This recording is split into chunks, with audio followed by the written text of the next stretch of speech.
بسم اللہ الرحمن الرحیم۔ مدینہ منورہ میں ریاست کا قیام۔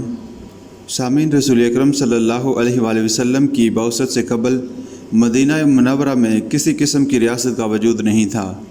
مدینہ کے دو بڑے قبائل اوس اور خزرج کے درمیان تقریباً 120 سال سے لڑائی بھرائی کا سلسلہ جاری تھا، جسے جنگ بعاث کا نام دیا گیا۔ اس سلسلے کی آخری جنگ ہجرت نبوی صلی اللہ علیہ وآلہ وسلم سے 5 سال پہلے ہوئی تھی، جس میں بہت خون ریزی ہوئی اور اس کے اثرات اسلامی معاشرے پر بھی پڑے۔ اسلامی ریاست کے قیام میں مشکلات۔ نبی اکرم صلی اللہ علیہ وآلہ وسلم نے ہجرت کے بعد چند ہفتوں کے اندر مدینہ منورہ میں اسلامی ریاست کی باقاعدہ تشکیل فرما دی، لیکن یہ کام اتنا آسان نہیں تھا جتنی جلدی یہ طے پایا۔ اس زمن کی مشکلات کا اندازہ آپ ان باتوں سے لگا سکتے ہیں۔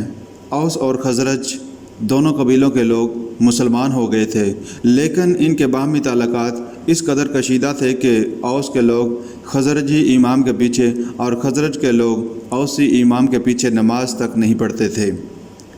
اس لیے ضرورت پیش آئی کہ مکہ معظمہ سے ایک امام بھیجا جائے تاکہ اس کے پیچھے اوسی اور خزرجی دونوں نماز پڑھ سکیں۔ مدینہ منورہ کے مسلمانوں میں ایک سرگرم مسلمان اسعد بن زرارہ تھے، جن کا تعلق خزرج قبیلے سے تھا۔ وہ آپ صلی اللہ علیہ وآلہ وسلم کے ہاتھ پر بیعت کر چکے تھے، لیکن جب آپ صلی اللہ علیہ وآلہ وسلم ہجرت کر کے قباء میں اترے تو جہاں دوسرے مسلمان آپ صلی اللہ علیہ وآلہ وسلم سے ملنے آئے، اسعد بن زرارہ نہیں آئے۔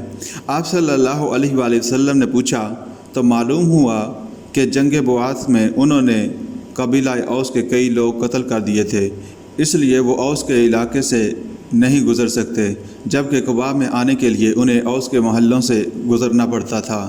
ان واقعات سے اندازہ ہوتا ہے کہ باہمی رنجشیں کتنی شدید تھیں اور رسول اکرم صلی اللہ علیہ وآلہ وسلم کو مدینہ منورہ میں حکومت کرنے کے لیے کن دشواریوں کا سامنا تھا۔ جنگ بعاث کے بعد مدینہ منورہ والوں نے سوچا کہ آئے دن کی جنگ کو کسی نہ کسی طریقے سے ختم کرنا چاہیے، لیکن کسی کی سمجھ میں نہیں آ رہا تھا کہ کس طرح ختم کرے۔ اگر کوئی بادشاہ بنایا جائے تو کس قبیلے کا ہو جس کی بادشاہت کو اوس خزرج دونوں قبائل تسلیم کریں۔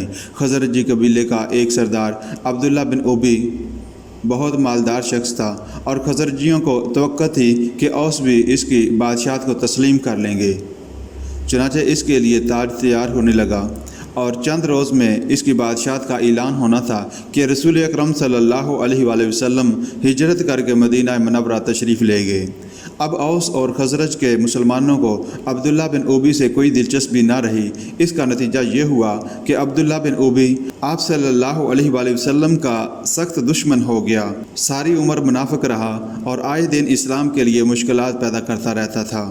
مواخات مدینہ منورہ میں سب سے پہلے جس مسئلے سے مسلمانوں کا سابقہ پڑا وہ مہاجرین کی آباد کاری کا مسئلہ تھا۔ مکہ معظمہ سے ہجرت کر کے آنے والے مسلمانوں کی خاصی تعداد اگرچہ مکہ معظمہ میں آسودہ حال تھی، لیکن انہیں ایسی حالت میں ہجرت کرنا پڑی کہ اپنے ساتھ کچھ نہ لا سکے۔ مدینہ منورہ پہنچنے کے بعد ان کے پاس سر چھپانے کی جگہ تھی، نہ پیٹ بھرنے کو کھانا تھا، پھر اس نئی جگہ وہ اپنے آپ کو اجنبی بھی محسوس کرتے تھے۔ رسول اکرم صلی اللہ علیہ وآلہ وسلم نے ان تمام مسائل کو اس طرح حل فرمایا کہ حضرت انس رضی اللہ تعالی عنہ کے گھر تقریباً 90 افراد کو جمع کیا اور ایک ایک مہاجر کو ایک ایک انصاری کا بھائی بنا دیا۔ آپ صلی اللہ علیہ وآلہ وسلم نے اس بھائی چارے کا آغاز اس طرح فرمایا کہ لوگوں سے کہا، اللہ تعالیٰ کے لیے دو آدمی آپس میں بھائی بن جاؤ۔ پھر آپ صلی اللہ علیہ وآلہ وسلم نے اپنے چچا زاد حضرت علی بن ابی طالب رضی اللہ تعالی عنہ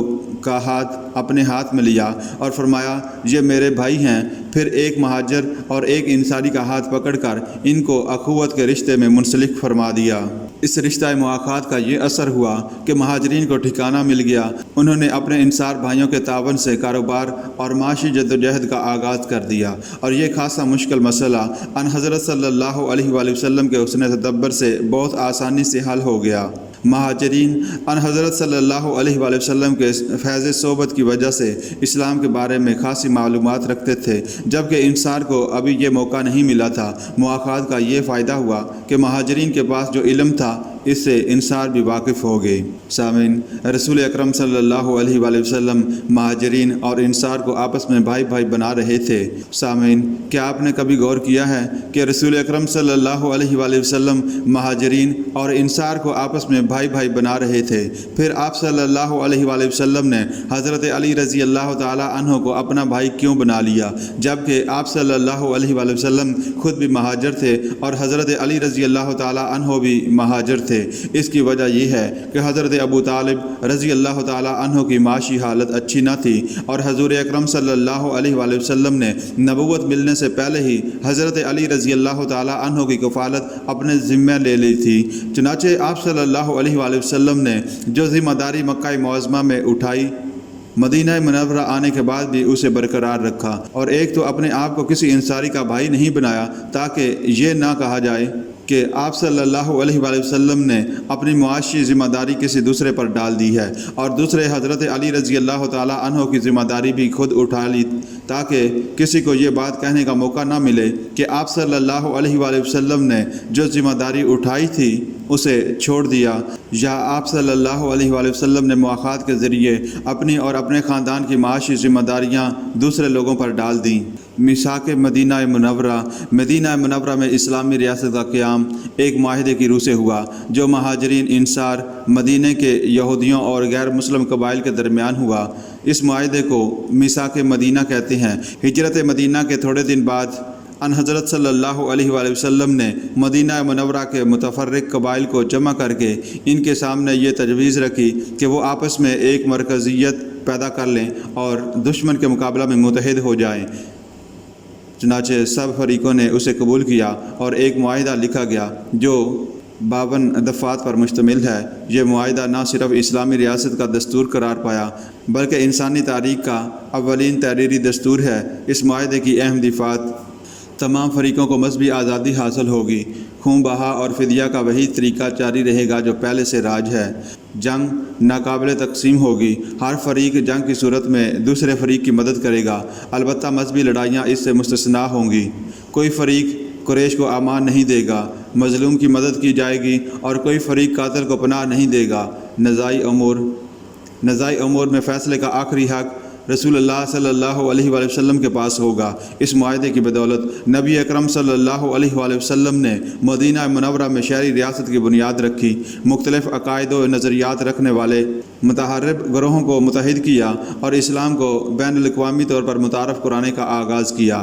آپ صلی اللہ علیہ وآلہ وسلم نے عدالتی، تشریعی، فوجی اور تنقیدی اختیارات اپنے اور اہل اسلام کے لیے محفوظ کر لیے، سیاست کو اخلاق کے تابع کر دیا اور مذہبی رواداری کی بنیاد رکھی، معاشرے سے ظلم، ناانصافی اور عدم مساوات کے خاتمے کی طرف پیش قدمی کی اور امن و امان کے قیام کے لیے راہیں ہموار کیں۔